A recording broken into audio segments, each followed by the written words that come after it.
and capacity building. It is concentrating at the moment in the 10 Eastern and Southern Caribbean countries.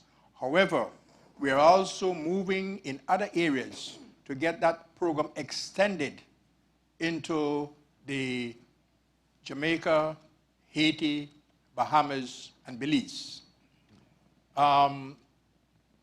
We are, at the moment, negotiating with other donor partners to address the issues you have raised, and in particular, the case of Haiti. In fact, we have a program right now. Yeah, well, I will say in terms of BVI and the other overseas territories, we have in the past worked through the Foreign and Commonwealth Office to ask them for support that we can extend the programs to the overseas territories. And they have done that in the past. We are again approaching them so that the programs we have for the rest of the CARICOM countries can be extended to the overseas territories. So again, that is being done as we speak. So we have recognized the limitation in terms of financing, and as Ms. Dixon said, the center along with CDB are both accredited, and we are encouraging national governments to get accreditation also, because together, for instance, CDB and the center together have $50 million in terms of projects, and those are per project. We are already preparing and submitting on behalf of some countries. The countries like Jamaica, Belize, and Antigua also have national accreditation in either the Adaptation Fund and are seeking it for the Green Climate Fund. We want to make it very clear there is no competition between regional accredited institutions and national. We encourage, and because we have gone through it, we know the difficulty of getting accreditation. We can provide the support to the national government so they can get it as well. Because the old saying, the more, the merrier. Mm-hmm. If more of us have it, we can submit joint proposals to the Green Climate Fund. And we can help the countries in doing this. Already we are, for instance, for Guyana, for Bahamas, and Belize, we have put programs for them and the funds are coming in. So yes, we are here to support all governments, not just a few. Thank you, sir. Ms. Hyde, in terms of your country report and bring a conclusion now to exactly where you are. Right. Thank you, Chair. As regards the direction that CDB wishes to go in for a new strategy, I think they are on the mark. I mean, what Cheryl, as I said before, what Cheryl has referred to is, I think, very correct. It is right in the correct direction. And she has mentioned some items which we in Belize know that we also have to look at. So I look forward to the time when we are able to discuss the strategy, the draft strategy.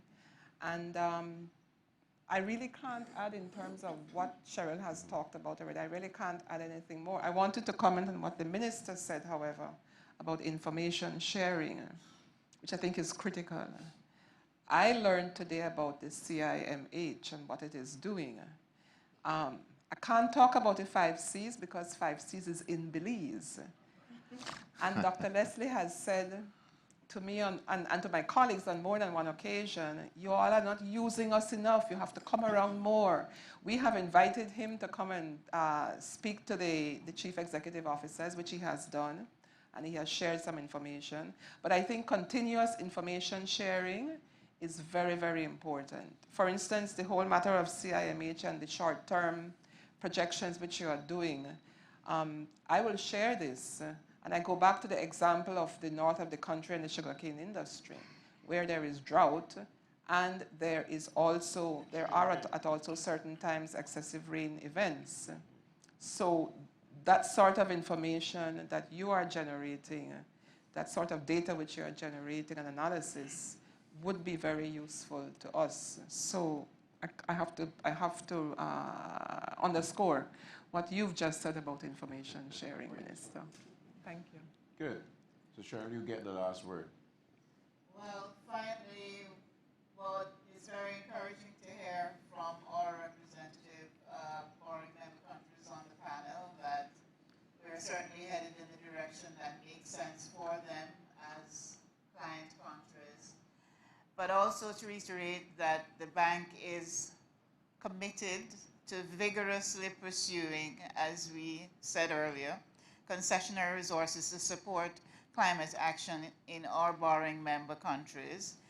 And to just reiterate that with the support from the EIB's line of credit comes technical assistance grant that supports project preparation, as well as technical support for training and building competences and skills, which in this round will be used to support the work in the borrowing member countries more so than the first line and TA, which focused on building capacity within CDB. You should also note that the bank's Special Development Fund has continued to prioritize support for climate resilience work program, and that remains a cross-cutting priority.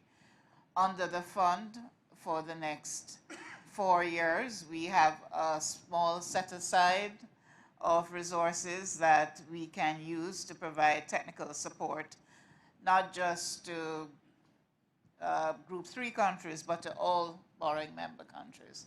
Thank you. Well, I want to thank the panel. I think that this has been an outstanding discussion based on the original presentation from Cheryl Dixon. And if we pursue the commitments made here, we come back again to a follow-up discussion, we should really be talking about progress made. So again, thank you to the panel for your special contributions. And thank you, audience.